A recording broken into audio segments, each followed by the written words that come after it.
제가 선교에 대해서 눈이 열린 것은 지금부터 23년 전입니다. 2000년에 어느 목사님의 권유를 받고 중앙아시아에 있는 타지키스탄이라는 나라에 갔었습니다. 이름도 들어보지 못했던 나라였습니다. 인구가 600만 명 정도 되는 이슬람 나라였습니다. 별 기대 없이 갔다가 깜짝 놀랐습니다. 왜냐하면 그 땅에 하나님의 놀라운 부흥이 일어나고 있었습니다. 이제 한국에서 사람들이 가서 성경학교 사역을 하는데 아이들이 얼마나 몰려오는지, 보통 성경학교 하면 2박 3일 이렇게 해야 되지 않습니까? 그런데 하루씩 해야 합니다. 하루에 300명 하고 또 다음 날은 다른 아이들 300명 하고 이렇게 5일 동안 진행을 하는데, 문제는 하루에 300명 이상이 오는 겁니다. 어떤 아이들은 300명 안에 들어가지 못해서 교회 문 밖에서 울면서 돌아가는 아이들도 있었어요. 놀라운 부흥이 일어나고 있더라고요. 주일에 또 모여서 성도들이 예배당 가득하게 모여 예배를 하는데, 뜨겁게 찬양하며 기도하며 예배하는데 예배를 3시간, 4시간 드리는 겁니다. 오전 10시에 시작된 예배가 오후 2시에 끝납니다. 그런데 누구 하나도 움직이지 않고 최선 다해서 예배하는 그 모습이 얼마나 놀라웠는지 몰라요. 그뿐만 아니라 이제 주일 지나고 월요일부터 3박 4일 일정으로 그 나라 곳곳에 가서 복음을 전하게 됐는데, 수많은 사람들이 믿고 주님께 돌아오는 거예요. 복음을 전하고 그를 위해서 기도할 때 귀신이 떠나가기도 하고, 또 중풍병이 치유되기도 하고, 놀라운 기적의 역사가 일어나면서 사람들이 주님께 돌아오는 겁니다. 너무나 충격을 받았어요. 그렇게 이제 사역을 마치고 한국에 돌아와서 2달쯤 지냈는데 선교사님께 갑자기 연락이 왔습니다. 교회 엄청난 일이 일어났다고, 폭탄 테러를 당하게 된 거예요.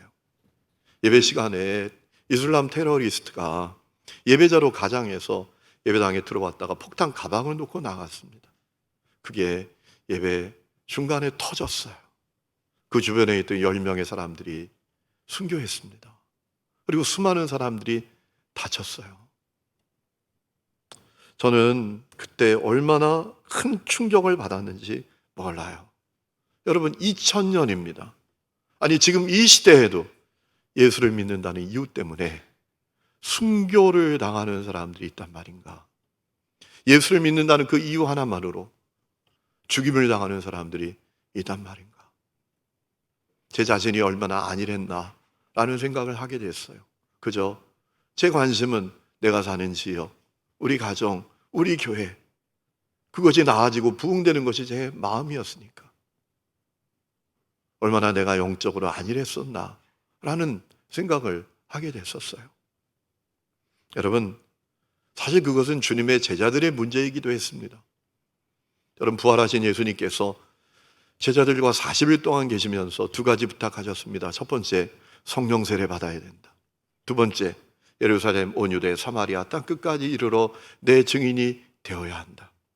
오늘 우리가 읽은 1장 8절 말씀 보면, 오직 성령이 너에게 임하시면 너희가 권능을 받고 예루살렘과 온 유대와 사마리아와 땅 끝까지 이르러 내 증인이 되리라 하시니라 라고 했습니다.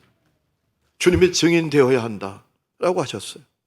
여러분, 이 말씀은 주님이 승천하시기 전에 마지막 남기신 말씀이었어요.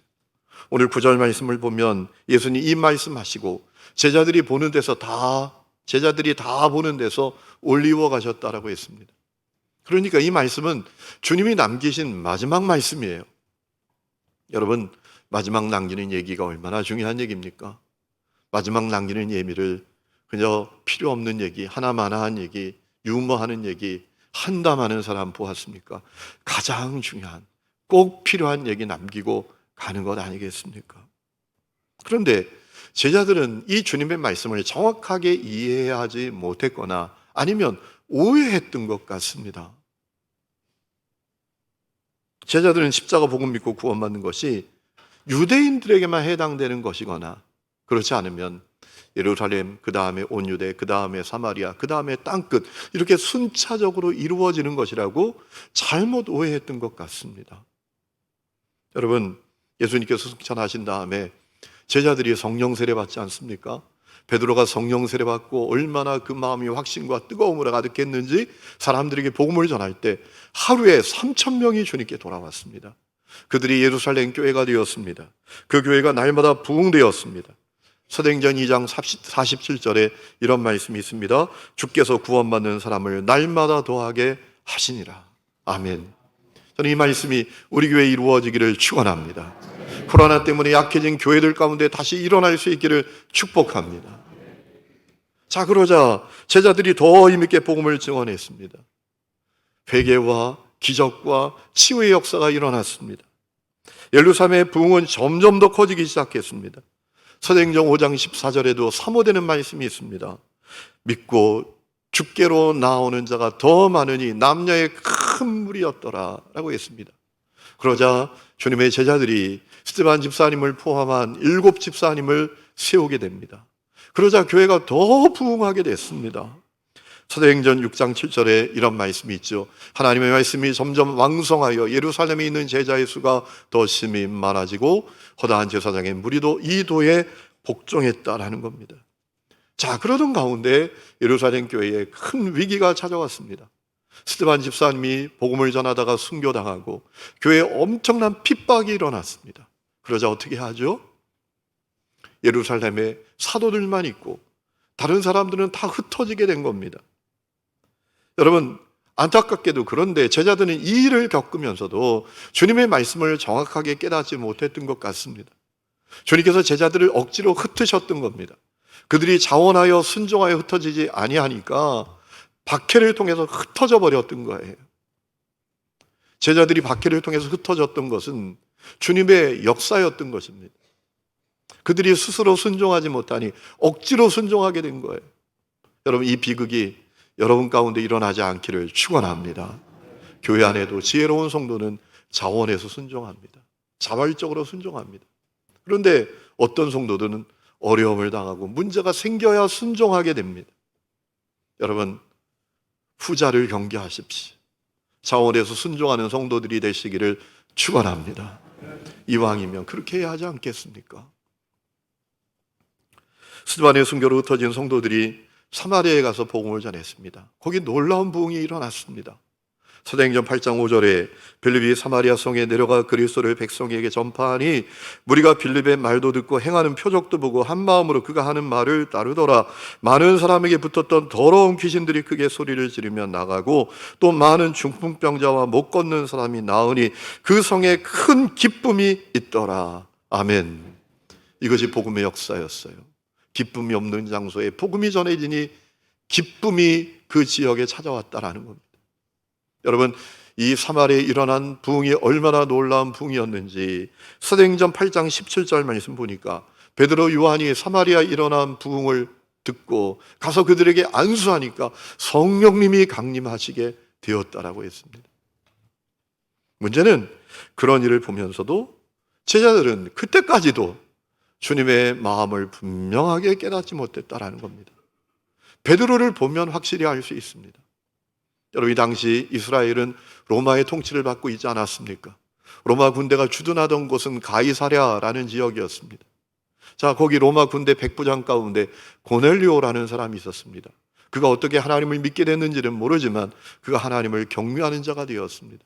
그는 유대인들처럼 정기적으로 기도하는 시간을 가졌던 것 같습니다. 9시, 우리 식으로 말하면 오후 3시에 그가 하나님 앞에 기도할 때 환상을 봅니다. 하나님의 사자가 찾아왔습니다. 욥바로 사람을 보내서 베드로를 데려오라, 초청하라 라는 것입니다. 베드로가 순종했습니다. 다음날 이 고넬료가 보낸 사람이 고넬료가 순종했습니다. 고넬료가 보낸 사람이 욥바에 가까이 갔을 때 하나님께서 베드로에게 또 환상을 보여주셨습니다. 하늘에서 보자기 같은 그릇이 내려옵니다. 그런데 거기에 온갖 부정한 짐승이 가득한 겁니다. 흉측한 겁니다. 그때 하늘에서 음성이 들렸습니다. 잡아먹으라. 그 짐승은 부정한 짐승이었기 때문에 베드로가 거절했습니다. 안 먹겠다고 했습니다. 그때 다시 하늘에서 음성이 들려왔습니다. 하나님께서 깨끗하게 하신 것을 너가 부정하다 하지 말아라.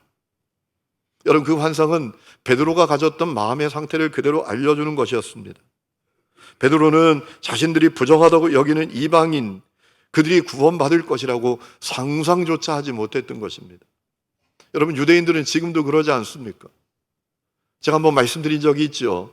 이스라엘에 갔을 때 사해 바다에 갔다가 날씨가 좋지 않아서 리조트 안에 있는 그 온천 사해 물을 받아놓은 곳에 들어갔습니다. 신기한 장면을 목격했습니다. 어디 유대인 여성이 우리가 들어가면 나가고 우리가 나가면 들어가는 겁니다. 이게 우연의 일치일까?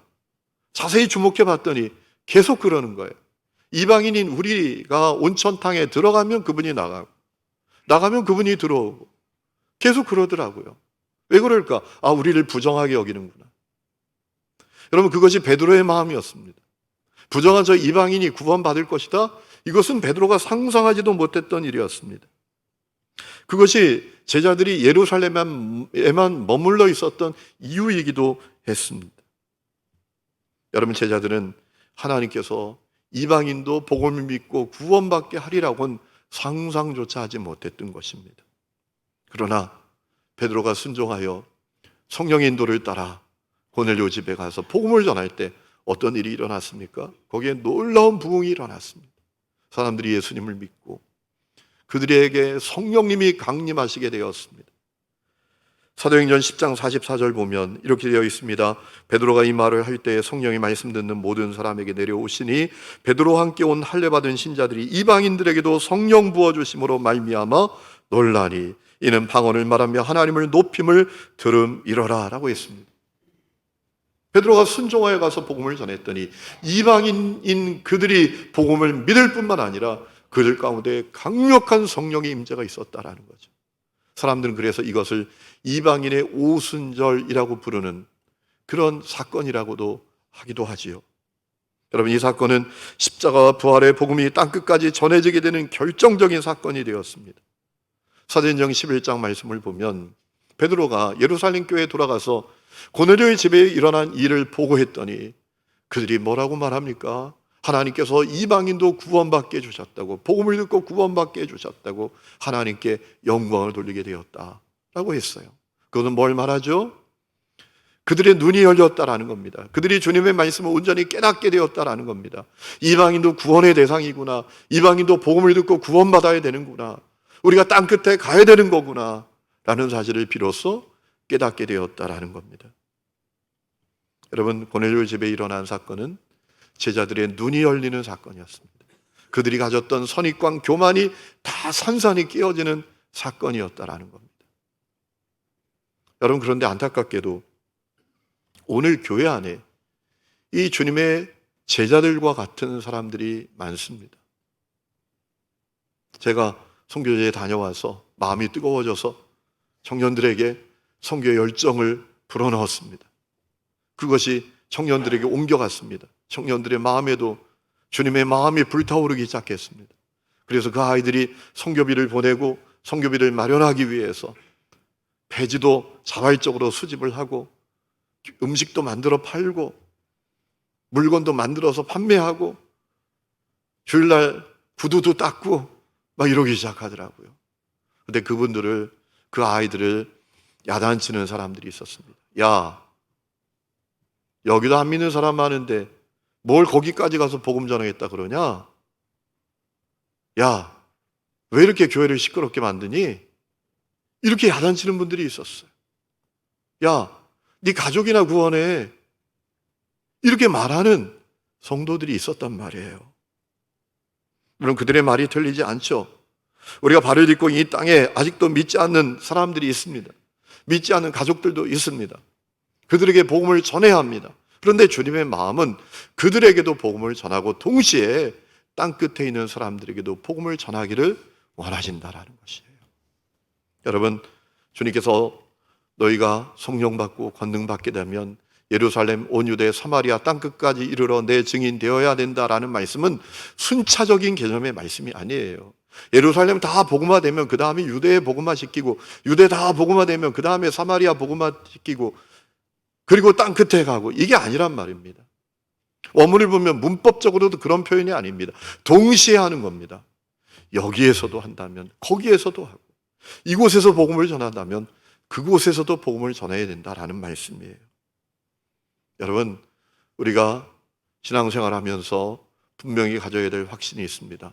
모든 사람에게 구원이 필요하다라는 거예요. 하나님 모든 사람이 구원받기를 원하신다라는 겁니다. 디모데전서 2장 4절에 하나님 모든 사람이 구원을 받으며 진리를 아는 데 이르기를 원하시느니라 라고 했습니다. 여기서 모든 사람은 누굴까요? 내가 미처 관심 갖지 못했던 사람, 그가 구원받을 거라고 상상조차 못했던 사람도 하나님 구원하기를 원하신다라는 겁니다. 모든 사람에게 구원이 필요합니다. 이 땅에 예수님이 필요하지 않은 사람은 한 사람도 없습니다. 왜 그렇습니까? 오직 우리 예수님만이 유일한 구원자가 되시기 때문입니다. 이 천하인간의 구원 얻을 만한 다른 이름을 우리에게 주신 바가 없기 때문입니다. 왜 그렇습니까? 예수님이 아니고선 해결될 수 없는 결정적인 세 가지 문제가 있잖아요. 전적으로 타락하여 하나님과 분리되어 사는 문제입니다. 죄 가운데 사는 문제입니다. 두 번째는 마귀의 종으로 살아가는 문제입니다. 여러분, 주님을 만나지 못한 사람들은 마귀의 종으로 삽니다. 많은 사람들이 내 의지로 내 생각으로 사는 것 같지만 그렇지 않습니다. 여러분, 우리 주위에 그런 사람들 많잖아요. 내가 이 자리에 있으면 안 되는데, 내 이거 끊어버려야 되는데, 나 이거 계속하면 안 되는데, 이렇게 하면 안 되는 건데 하면서 계속 그 길로 가지 않습니까? 왜 그렇습니까? 마귀의 종으로 살고 있기 때문입니다. 마귀가 이끄는 대로 살고 있기 때문입니다. 세 번째 문제는 죽고 심판받고 멸망당하는 문제입니다. 사람은 한 번 죽습니다. 언제 어디서 어떻게 죽을지 모릅니다. 그러나 한 번 반드시 죽습니다. 그러고 불신자에겐 심판이 있고 멸망이 있습니다. 여러분, 이 결정적인 문제는 오직 예수님이 아니고선 해결될 수가 없습니다. 우리 예수님이 그리스도이십니다. 디모데전서 2장 5절에 하나님은 한 분이시고 또 하나님과 사람 사이의 중보자도 한 분이시니 그 사람이신 그리스도 예수라라고 했습니다. 예수님이 유일한 구원자이십니다. 유일한 구원자 되신 주님은 모든 사람들이 다 구원받기를 원하고 계십니다. 그렇기 때문에 우리가 다 주님의 증인 되기를 원하고 계십니다. 여러분, 교회의 정체성이 무엇입니까? 성도들이 모인, 구원받은 성도가 모인 교회의 정체성은 무엇입니까? 복음을 전하는 것입니다. 십자가 복음을 전하는 것입니다. 여러분, 우리 주위에는 교회 같은데 교회 아닌 교회들이 많습니다. 왜 그렇죠? 바른 교회의 정체성을 갖고 있지 못하니까 바른 교회가 못 되는 겁니다. 그러면 성경적인 교회의 정체성은 뭡니까? 어느 신학교 교수의 얘기 말고, 어느 책에 나오는 얘기 말고 성경이 우리에게 말씀하고 있는 교회의 정체성은 무엇입니까? 복음을 전하는 공동체입니다. 계시록 11장 3절 말씀을 보면 이렇게 되어 있습니다. 내가 나의 두 증인에게 권세를 주리니 그들이 굵은 베옷을 입고 1260일을 예언하리라 라고 했습니다. 여러분, 이 3절에 나오는 증인은 누굽니까? 주님께서 증인에게 권세를 주신대요. 이 증인은 누굽니까? 교회입니다. 11장 4절 말씀에 보면 이 두 증인은 두 촛대라고 했습니다. 여러분, 계시록에 나오는 촛대는 무엇을 상징합니까? 교회를 상징하지요. 계시록 1장 10절 말씀 보면 주님께서 요한에게 말씀하셨습니다. 내가 본 것은 내 오른손에 7별의 비밀과 또 7금 촛대라. 7별은 7교회의 사자요 7촛대는 7교회다 라고 했습니다. 여러분, 계시록에 나오는 촛대는 교회입니다. 그러므로 주님께서 두 증인에게 권세를 주신다라는 말씀은 주님이 교회에 권세를 주신다라는 얘기입니다. 그럼 교회에 왜 권세를 주십니까? 굵은 베옷을 입고 1260일을 예언하도록 하기 위함이에요. 굵은 베옷을 입는다라는 것은 뭡니까? 회개하도록 하는 사역을 한다라는 의미입니다. 복음을 전하는 사역을 해야 한다라는 것이에요. 복음을 전하는 것이다라는 얘기입니다. 얼마 동안? 1260일. 1260일을 어떤 시간입니까? 7년의 약 절반 정도인 3년 반 정도 되는 시간입니다. 성경에 나오는 이 7년이라는 시간은 완전한 수입니다. 주님의 창조부터 주님의 다시 오심으로 이루어질 주님의 그 재림으로 말미암아 이루어질 완성의 시간, 그것을 7년이라고 말합니다. 이 7년의 절반은 어떤 시간입니까? 예수님이 이 땅에 초림하시고 그리고 예수님이 다시 오실 때까지의 시간을 말하는 거예요. 그러니까 주님께서 교회를 향하여 가지신 계획은 뭔가 하면 주님의 교회가 세워진 그때부터 주님 다시 오실 때까지 십자가의 복음을 전하는 공동체가 되기를 원하신다라는 겁니다. 그것이 교회의 정체성이에요. 여러분, 이 교회의 정체성을 우리가 바로 깨달아야 합니다. 이 정체성을 바로 알지 못하면 교회는 병들게 되어 있습니다. 교회라고 열심히 세우게 됐는데 나중에 보면 교회가 아닙니다. 세상의 친목단체요, 취미생활을 위해서 모이는 모임 같아요. 문화생활을 즐기는 그런 사람들의 모임과 다를 바가 없어요. 이익집단에 불과한 그런 모임일 수도 있단 말이에요. 어떤 사람이 강가에 이렇게 앉아있다가 강물에 사람이 빠져 죽는 것을 봤어요. 아, 저 사람 살려야 되겠다. 그래서 그 사람을 살렸어요. 여러분, 얼마나 귀한 일을 한 겁니까? 자기가 생각해도 자기가 대견해요. 야, 정말 너 잘했다. 죽어가는 사람을 살렸으니. 이 사람이 참 자기 스스로도 자기가 대단하다고 생각했어요. 그리고 그날부터 물에 빠져 죽는 사람을 살리기 시작해요. 어느 날은 더 많은 사람들을 살리고 싶어서 장비를 샀습니다. 그랬더니 더 많은 사람들을 살릴 수 있었어요. 그리고 몇 년이 지나서 이 사람이 강가에 건물을 짓기 시작했어요. 건물을 짓고 그 안에서 사람들을 모아서 어떻게 사람들을 살릴 수 있느냐, 물에 빠져 죽는 사람을 살릴 수 있느냐, 세미나를 하기 시작했습니다. 조직을 만들기 시작했습니다. 파티도 열기 시작했습니다. 문제는 그 건물에서 안 나가는 거예요. 강물에 수많은 사람들이 빠져 죽어가면서 나 좀 살려달라고, 나 좀 살려달라고 애원을 하는데도 건물에서 안 나가는 겁니다.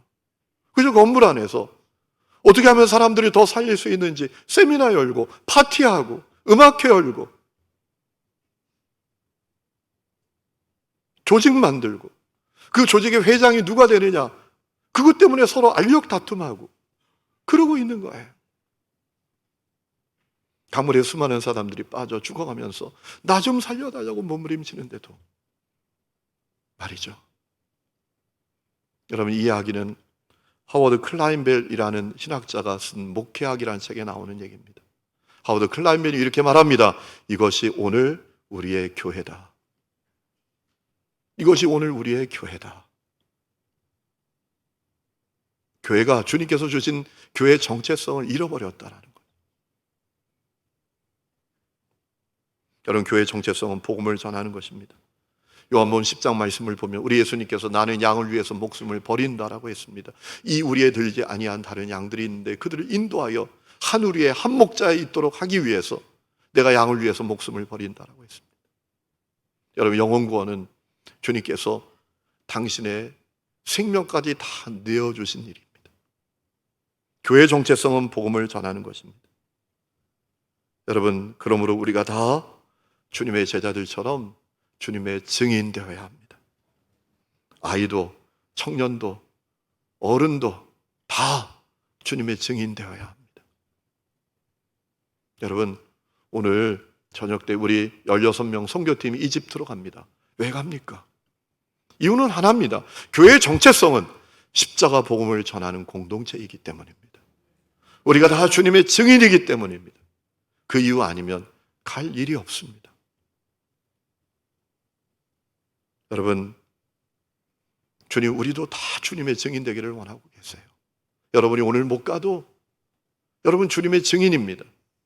여러분이 가는 분들을 위해서 기도하고 그들의 안전과 그들의 성령 충만과 그들이 정서적으로, 육체적으로, 영적으로 승리할 수 있도록 기도로 중보하면 함께 가는 겁니다. 여러분이 재정으로 섬겨주시면 함께 가는 거예요. 주님, 우리가 다 주님의 증인 되기를 원하고 계세요. 여러분, 오늘 새로운, 다시 분명한 깨달음이 여러분 가운데 있어야 합니다. 주님이 나를 증인으로 부르셨다. 우리도 다 증인 되어야 된다. 이 확신이 여러분에게 있기를 주의 이름으로 축원합니다. 어떻게 우리가 주님의 증인 될 수 있을까요? 세 가지가 분명해야 합니다. 첫 번째는 확신을 가진 증인이 되어야 합니다. 여러분, 증인은 자기가 본 것, 들은 것, 경험한 것, 알게 된 것, 그것을 확실하게 증언하는 사람이 되어야 합니다. 얼버무리면 안 됩니다. 알쏭달쏭하면 안 됩니다. 여러분, 어떤 증인이 이러면 되겠습니까?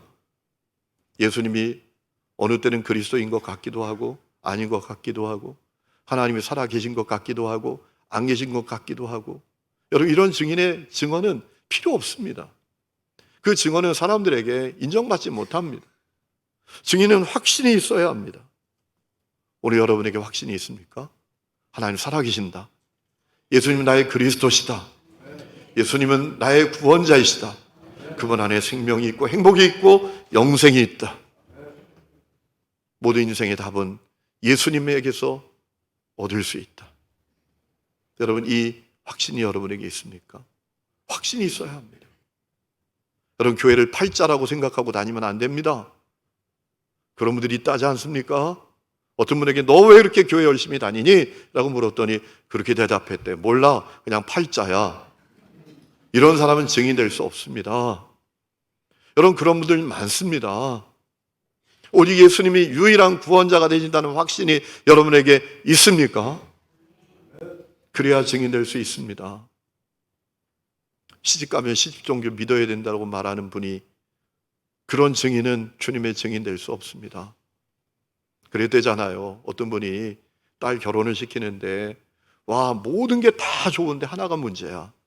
시집이 지독한 불교 집안이야. 주변에서 걱정을 했대요. 어떡하냐고.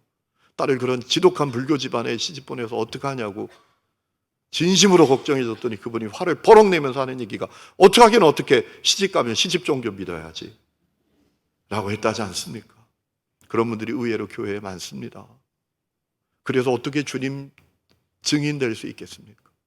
어떻게 죽은 영혼을 살려낼 수 있겠습니까? 여러분 베드로가 고넬료 집에 가서 복음을 전하는데 사도행전 10장 말씀을 읽어보면 길게 전하지 않습니다. 딱 10절 말씀 전도 설교했습니다. 그랬더니 그 집에 모여있는 사람들이 다 예수님을 믿게 되고 성령님이 강림하게 되었습니다. 여러분 우리가 복음을 전하는 것은 한 사람에게 영혼을 선물해 주는 문제입니다. 그러므로 우리가 확신을 가진 증인이 되어야 합니다. 알쏭달쏭한 증인, 어정쩡한 증인, 머뭇거리는 증인 되어서는 안 됩니다. 두 번째는 신뢰받는 증인이 되어야 합니다. 바른 삶을 살아가는 증인이 되어야 합니다. 가끔 증인이라고 하는데 신뢰받지 못하는 양치기 같은 사람들이 있습니다. 아무리 말이 확신에 차 있어도 삶이 바르지 않으면 사람들은 그 증언을 신뢰하지 않습니다. 미국 텍사스에 가면 시티 라이프라는 교회가 있습니다. 그 교회를 섬기는 조나단 노슨이라는 목사님이 쓴 책이 있습니다. 왜 오늘날 복음은 사람들에게 믿기 어려운 이야기가 되어버렸는가라는 제목의 책에서 그분이 너무나 중요한 얘기를 합니다. 오늘 불신자들의 관심은 복음의 내용이 뭐냐가 아니라 복음은 도대체 어떤 일을 하냐, 그것이 불신자들의 관심이라는 겁니다. 복음은 도대체 무슨 일을 하는 거야? 여러분 우리가 그것을 보여주는 증인이 되어야 합니다. 내가 예수를 만나고 변화됐어요. 내가 예수를 믿기 전에는 죽고 싶은 마음을 가지고 살았는데 예수를 믿고 살고 싶어졌어요. 내가 예수를 만나기 전에는 거짓말쟁이였는데 예수를 믿고 정직한 사람이 됐어요. 내가 예수를 만나기 전에는 나밖에 모르는 사람이었는데 예수 믿고 나서 섬기는 사람이 됐어요. 여러분 이것이 필요하단 말이에요. 이런 증인이 필요하단 말입니다. 사람들이 가진 관심은 복음의 내용이 아닙니다. 저들이 믿는 복음이 도대체 무슨 일을 하냐, 우리가 그것을 보여줄 수 있어야 돼요. 예수님께서 마태복음 5장 16절에 이같이 너희 빛이 사람 앞에 비치게 하여 그들로 너희 착한 행실을 보고 하늘에 계신 너희 아버지께 영광을 돌리게 하라라고 했습니다. 우리가 보여줘야 될 빛이 무엇입니까? 십자가의 복음이 내게 어떤 일을 했는지를 보여줘야 한다는 거예요. 그게 빛이라는 겁니다. 여러분 주님 우리가 그런 증인이 되기를 원하고 계세요. 마지막 세 번째는 희생하는 증인이 되어야 합니다. 여러분 증인이란 말은 히라보로 마르투이스라는 단어입니다. 이 단어의 어원은 어떤 의미를 갖고 있는가 하면 어떤 고통과 시련도 감수하고 어떤 상황에도 흔들리지 않으며 증인이 된다라는 의미입니다.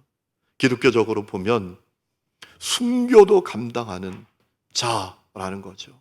순교도 마다하지 않는 자, 그가 증인이라는 겁니다.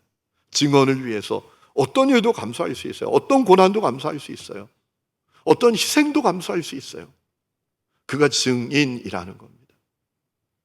여러분, 그러고 본다면 주님의 제자들은 다 그런 증인이 됐습니다. 주님의 제자들은 하나같이 다 순교했습니다. 도마는 인도에 가서 복음을 전하다가 순교했습니다. 야고보는 스페인에 가서 복음을 전하다가 순교했습니다. 여러분, 그들의 증인 때문에는 희생이 있었습니다. 바울은 이렇게 말했던 적이 있습니다. 사도행전 20장 24절에 내가 달려갈 길과 주 예수께 받은 사명 곧 하나님의 은혜의 복음을 증언하는 일을 마치려 하면은 나의 생명조차 조금 더 귀한 것으로 여기지 아니하노라 라고 했습니다. 여러분, 희생이 중요하죠. 희생 없이 무슨 열매가 있습니까? 희생 없이 무슨 결과가 있겠습니까? 아이들이 잘 자라는 이유가 뭡니까? 부모의 희생이 있기 때문입니다. 학교에서 아이들이 잘 교육받는 이유가 뭡니까? 교사들의 희생이 있기 때문입니다. 우리 예수님께서 말씀하셨습니다. 한 알의 밀알이 땅에 떨어져 죽으면 많은 열매를 맺지만 한 알 그대로 있으면 아무 일도 일어나지 않는 겁니다.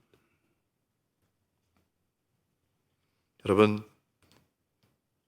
얼마 전에 제가 사진 하나를 보았습니다.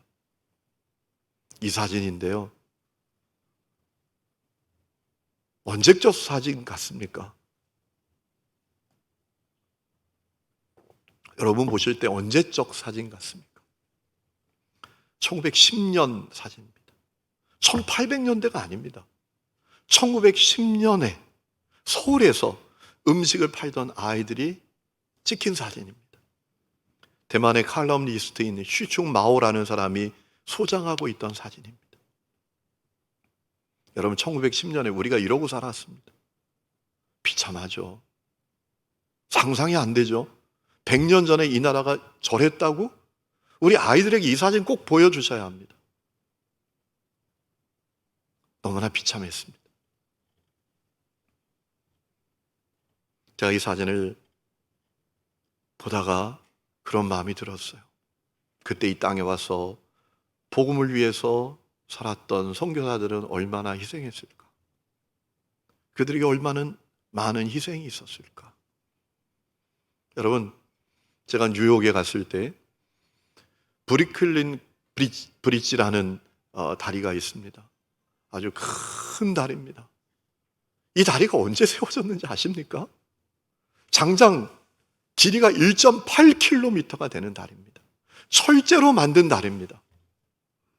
1886년에 완공이 되었습니다. 이런 나라에서 살던 선교사들이 아까 보았던 사진 그리러 온 거예요.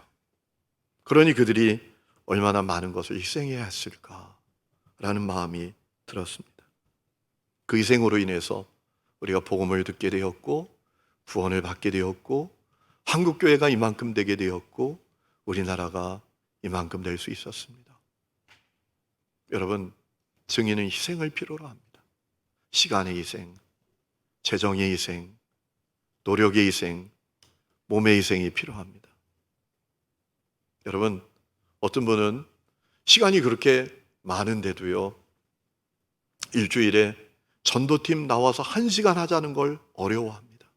아니, 취미생활 하러 가고 돈 벌러 가고 배우고 싶은 거 가고 하고 싶은 거 하고 백화점 쇼핑 가고 그렇게 많은 시간을 보내면서도 복음을 위해서 1시간 섬겨주세요 라는 그 얘기를 너무나 힘들어합니다. 여러분, 무슨 열매가 있겠습니까? C.T. 스터드라는 선교사님이 계십니다. 캠브리지 대학의 출신이죠. 아주 수재 중에 수재였습니다. 그가 어느 집회에 참여했다가 은혜를 받고 선교사로 헌신했습니다. 주변에서 난리가 났습니다. 야, 너 같은 수재가 선교사로 가냐? 그건 낭비야, 낭비. 선교사는 공부 못하는 애들이나 가는 거야. 별 볼 일 없는 애들이나 가는 거야. 너 같은 수재는 영국을 위해서 기여해야지. 그때 스터드가 이렇게 얘기했습니다. 주님께서 나를 위해서 죽으신 것이 사실이라면 내가 주님을 위해서 드리는 그 어떤 것도 희생이라고 말할 수 없다. 그리고 그는 중국에 가서 17년, 인도에 가서 6년 동안 사역을 했습니다. 그리고 50이 넘어서 영국으로 돌아왔어요. 몸이 많이 지쳐 있었습니다. 또 병도 들어 있었습니다. 어느 날 아프리카 선교사님들의 선교 모임에 갔습니다. 그 모임을 들어가면서 포스터를 보게 됐는데 포스터가 자기에게 말하는 겁니다.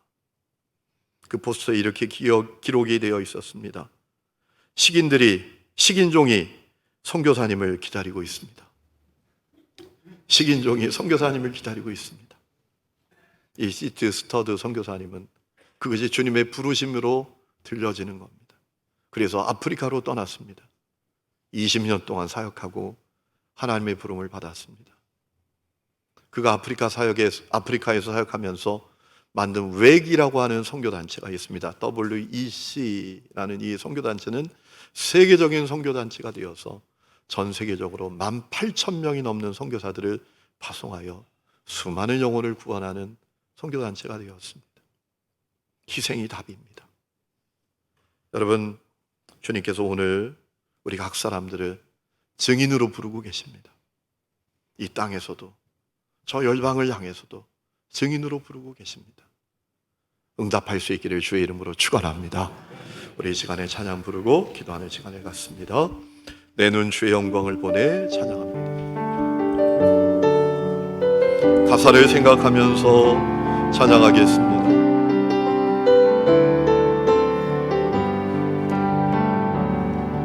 내 눈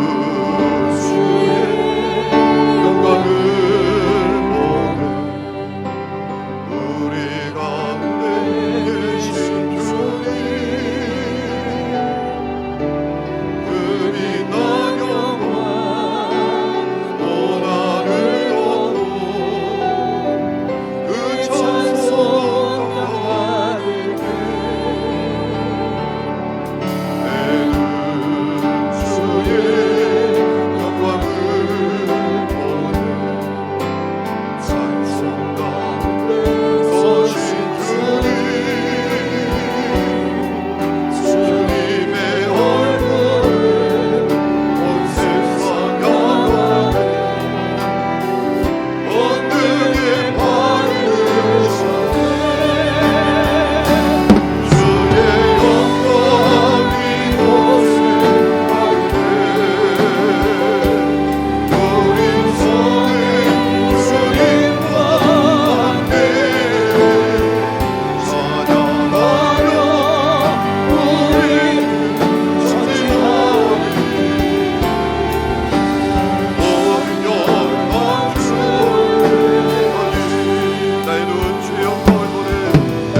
주님의 증인으로 부르고 계신 것을 듣는 귀와 보는 눈과 아는 마음이 열리게 하여 주시옵소서.